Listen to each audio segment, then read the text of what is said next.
Baker Coils Limited presents the safe operation of hot coils. Oil refineries, pulp and paper mills, power generating plants. Regardless of the industry, every pipe used in their production process needs to be preheated before welding to guarantee a proper joint. Hot coils are vital tools that not only ensure you produce a welded joint to a specific specification, but also help you become more productive while creating a safer, healthier, and more environmentally friendly workplace. It's vital that you and everyone who operates the hot coils understand their proper operation and recognize situations, if not avoided, that could result in an accident, injuring yourself or someone working with you. Although this presentation contains many valuable safety guidelines, it should not be treated as the only source for hot coil safety information. The operator's manual is your primary guide for safe operation. You will see this safety alert symbol throughout the presentation, as well as in various manuals and on the coil safety signs. It identifies important safety messages. When you see it, be alert to the possibility of serious injury or death. Always follow the instructions in the safety message.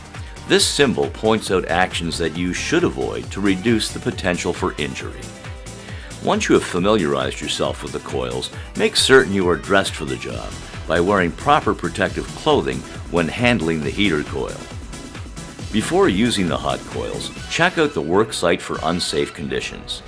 Do not operate the coils in gaseous or hazardous conditions. The coils are not electrically explosion-proof. Their use in gaseous or hazardous environments could result in fire or explosion.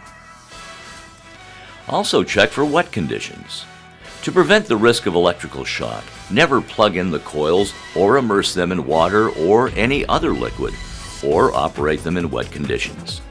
Using hot coils is easy. Remove the pin that locks the coil in the closed position.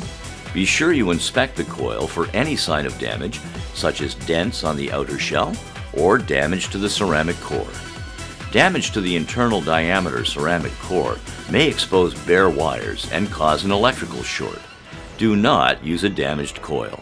Report the damage to your safety representative and/or supervisor for immediate removal from service. Fit the coils over the pipe on both sides of the joint. Be sure the coil size matches the diameter of the pipe to be welded. Lock the coil in place by reinserting the locking pin. To prevent the coil from falling and possibly injuring someone, never leave the coil on the pipe until the locking pin is in place.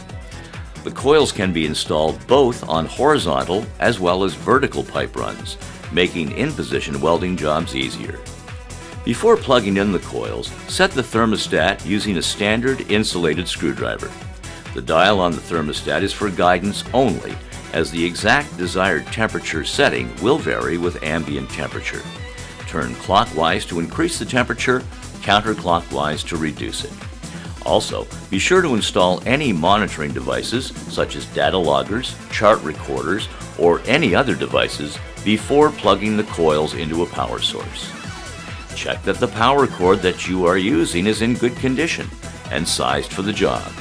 The coil can draw up to 15 amps, so ensure the gauge of the power cord wire is sufficient for both the load and cord length. Plug the electrical cord into the coil first. When all the conditions are met and your safety representative has reviewed all safety requirements, plug the power cord to a properly grounded 110 15 amp power source. Be careful that the power cord does not create a tripping hazard. There is no on or off switch. When the coil is plugged to a power source, it will be instantly on and begin to heat depending on the thermostat setting until it reaches its maximum internal temperature of 550 degrees Fahrenheit. After approximately 15 minutes, check the pipe temperature with temperature sticks or other devices.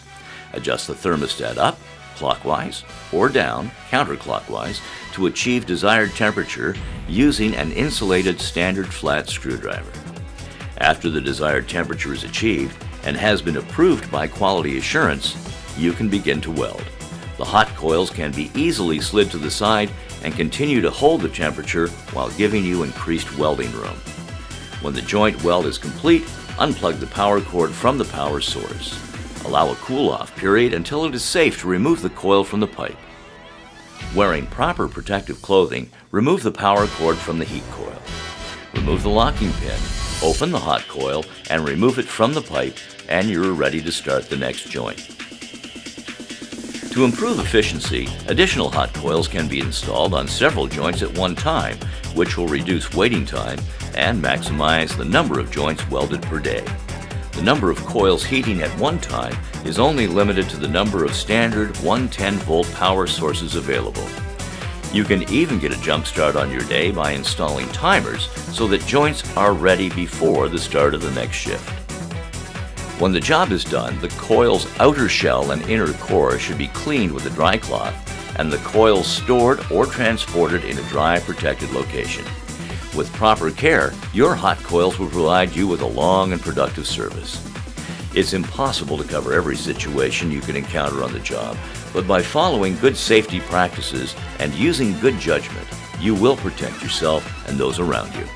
Doing your job well and doing it safely is the mark of a professional.